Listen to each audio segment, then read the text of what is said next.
पोस्टमॉर्टममधून समोर आलं थरकाप उडवणारं सत्य. 2 चिमुरड्यांच्या मृत्यूचं गूढ उलगडलं.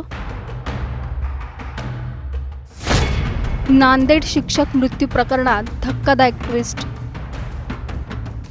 2 दिवसांपूर्वी नांदेडमधील शिक्षकाने वरिष्ठांच्या कथित त्रासाला कंटाळून 2 मुलांसह स्वतःचं आयुष्य संपवल्याची धक्कादायक घटना घडली होती. पण आता पोस्टमॉर्टम अहवालानंतर या प्रकरणाने पूर्णपणे वेगळंच वळण घेतलंय. तपास यंत्रणांच्या माहितीनुसार आता या प्रकरणात अनेक गंभीर बाबी समोर येत आहेत. शिक्षकाने टोकाचं पाऊल उचलण्याआधी नेमकं काय घडलं होतं? दोन्ही मुलांचा मृत्यू कसा झाला? व्हॉट्सॲप स्टेटस मागचं सत्य नेमकं काय आहे? आणि आता या प्रकरणात पोलिसांचा तपास नेमका कोणत्या दिशेने सुरू आहे, याचा सविस्तर आढावा या व्हिडिओतून आपण घेणार आहोत.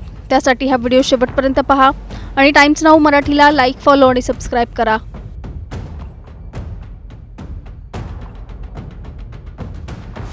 नांदेडमधील शिक्षक सुनील मोरे यांनी 2 मुलांसह गोदावरी नदीत कार टाकून टोकाचं पाऊल उचलल्याची घटना समोर आली होती. या घटनेने संपूर्ण महाराष्ट्र हादरला होता. सुरुवातीला ही घटना वरिष्ठांकडून होत असलेल्या मानसिक त्रासामुळे झाल्याचं मानलं जात होतं, कारण सुनील मोरे यांनी व्हॉट्सॲप स्टेटस ठेवत काही अधिकाऱ्यांवर गंभीर आरोप केले होते. मात्र तपास पुढे जात असताना पोस्टमॉर्टम अहवालातून धक्कादायक माहिती समोर आली आहे. पोलिसांनी दिलेल्या माहितीनुसार टोकाचं पाऊल उचलण्यापूर्वी दोन्ही मुलांच्या शरीरावर धारदार शस्त्राने वार करण्यात आल्याचं निष्पन्न झालंय. मुलांच्या छाती आणि पोटावर गंभीर जखमा आढळल्या असून या जखमांमुळेच त्यांचा मृत्यू झाल्याचं पोस्टमॉर्टम अहवालात नमूद करण्यात आलंय. तपासानुसार सुनील मोरे यांनी मुलांना क्लासला सोडण्याच्या बहाण्याने घराबाहेर नेलं. मात्र ते मुलांना क्लासमध्ये न नेता दुसरीकडे घेऊन गेले. त्यानंतर मुलं घरी परतलीच नाहीत. पत्नीने फोन करून विचारणा केली असता माझ्यासोबत मुलं नाहीत असं त्यांनी सांगितल्याची माहिती समोर आली आहे. दुसऱ्या दिवशी सकाळी नांदेडमधील पुणेगाव पुलावरून एक कार थेट गोदावरी नदीत कोसळल्याची माहिती मिळाली. बचाव पथकाने कार बाहेर काढल्यानंतर त्यात सुनील मोरे आणि त्यांच्या 2 मुलांचे मृतदेह आढळून आलेत. दरम्यान आता पोस्टमॉर्टम अहवालामुळे संपूर्ण तपासाची दिशा बदलली आहे. पोलिसांच्या माहितीनुसार दोन्ही मुलांचा मृत्यू नदीत पडण्यापूर्वीच झाला होता. त्यामुळे त्यांची हत्या करण्यात आल्याचा निष्कर्ष समोर आलाय. यानंतर ग्रामीण पोलीस ठाण्यात मयत शिक्षक सुनील मोरे यांच्या विरोधात खुनाचा गुन्हा दाखल करण्यात आलाय. दरम्यान सुनील मोरे यांनी व्हॉट्सॲप स्टेटसद्वारे काही शिक्षण अधिकाऱ्यांवर मानसिक छळाचे गंभीर आरोप केले होते. त्या अनुषंगाने पोलिसांनी संबंधित अधिकाऱ्यांविरोधात गुन्हा दाखल केला असून त्या आरोपांची स्वतंत्र चौकशी सुरू आहे. म्हणजेच या प्रकरणात आता 2 वेगवेगळ्या अंगांनी तपास सुरू आहे. एक म्हणजे मुलांच्या मृत्यूबाबतचा तपास आणि दुसरा म्हणजे शिक्षकांनी केलेल्या मानसिक छळाच्या आरोपांचा तपास. त्याचबरोबर सुनील मोरे यांनी स्वतःचं आयुष्य संपवण्याआधी त्यांच्या सहकाऱ्यांशी झालेल्या संवादाची एक ऑडिओ क्लिपसुद्धा व्हायरल झाली आहे, ज्यात तो सहकारी मोरेंना टोकाचं पाऊल उचलू नका असा सल्ला देताना दिसतोय. मी त्याला सोडलं नाही, सोडतही नाही सर. फक्त माझ्यासाठी तुम्ही थांबा, मी येतो ना नांदेडला. नका येऊ नका सर माझ्यासाठी एकदा ऐका बरं सर. माझ्यासाठी तुम्ही वाघासारखे लढला, सर. मला अभिमान आहे तुमचा. बघा सर, मी जीव असेपर्यंत लढतो, तुम्ही सोबत राहणार सर. तुम्ही नसल्यानं मी कसं करू? मी सोबत आहे. माझ्या गाडीमध्ये सगळे त्यांच्या विरुद्धचे पुरावे आहेत. सर सर सर एक वेळेस ऐकिता की नाही माझं? मी येतो म्हणालो की आता. नाही नका, आता येऊ नका. सगळ्यांना माझे लेकर एवढे आवडते होते, मला भावनेवरून फार अपमान करून काढला. सर सर सर तसं नसते हो सर. माझं ऐकिता की नाही सर? मी तुमच्यापेक्षा जास्त मी जीवनामध्ये हे झालेला हो. नाही हो, जीवनामध्ये ठीक आहे, पण कसं आहे माहिती आहे का, मी एवढा जीव लावला होता शाळेसाठी. सर मी तुम्हाला सोडलं का सर लास्ट पर्यंत? नाही सोडलं नाही. आता सगळ्यांचे गैरसमज झाले. मी माझ्या सोयऱ्याला कोणालाच बोललो नाही. माझी एक इच्छा होती की बाबा ह्यांना मी काहीतरी करावं. सर माझं ऐकिता की नाही तुम्ही एकदा? हॅलो, माझं ऐकिता की नाही तुम्ही? मी येतो म्हणालो की तुम्हाला, मी एका घंट्यात तुमच्यापाशी येतो, बस का?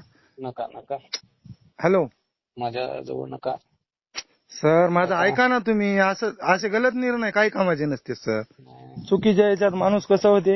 एक वेळेस मला येऊ तर द्या नांदेडमध्ये.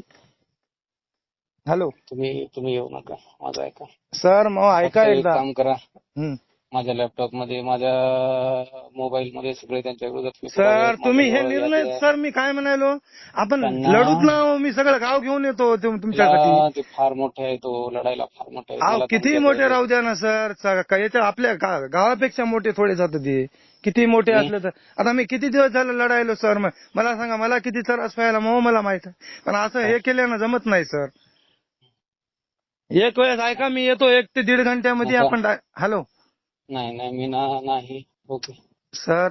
या संपूर्ण घटनेमुळे नांदेडसह राज्यभरात मोठी खळबळ उडाली आहे. एका शिक्षकाने असा टोकाचा निर्णय का घेतला? व्हॉट्सअप स्टेटसमध्ये केलेले आरोप कितपत खरे आहेत? आणि या प्रकरणात आणखी कोणते धक्कादायक तपशील समोर येणार आहेत? याकडे आता सर्वांचं लक्ष लागलंय. सुनील मोरे यांनी व्हॉट्सअप स्टेटसमध्ये केलेले आरोप तपासात कितपत सिद्ध होणार? दोन्ही निष्पाप मुलांचा जीव घेण्याएवढी नेमकी काय परिस्थिती ओढावली होती? या संपूर्ण प्रकरणात आणखी काही धक्कादायक पुरावे समोर येणार का? या सर्व प्रश्नांची उत्तरं आता तपासातून स्पष्ट होणार आहेत. Bureau report, times now Marathi.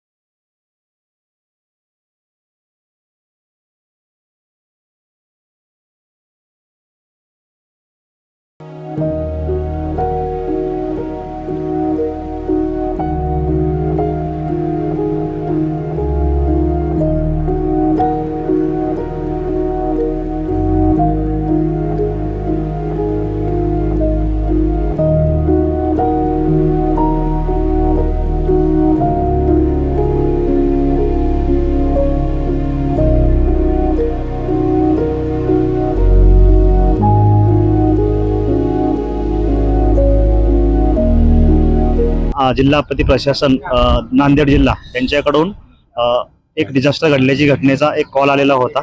त्यामध्ये आमदुरा पूल हे नांदेड ग्रामीण या हद्दीमधील आमदुरा पुलावरून एक बलेनो गाडी पाण्यामध्ये पडलेली आहे असा कॉल होता. आम्ही राज्य आपत्ती प्रतिसाद दलाची टीम घेऊन त्या ठिकाणी दाखल झालो. त्यामध्ये आम्ही रेस्क्यू ऑपरेशनला सुरुवात केली. रेस्क्यू ऑपरेशन दरम्यान आम्ही त्या ठिकाणची निळ्या कलरची बोलेरो कार सुरक्षितपणे पाण्याच्या बाहेर काढलेली आहे. त्यामध्ये बोलेरो कारमध्ये सुनील मोरे, सारा मोरे आणि सुमेध मोरे असे 3 व्यक्ती आम्हाला त्या ठिकाणी आम्ही पाण्याच्या बाहेर काढून जिल्हा प्रशासनाच्या हवाले केलेले आहेत.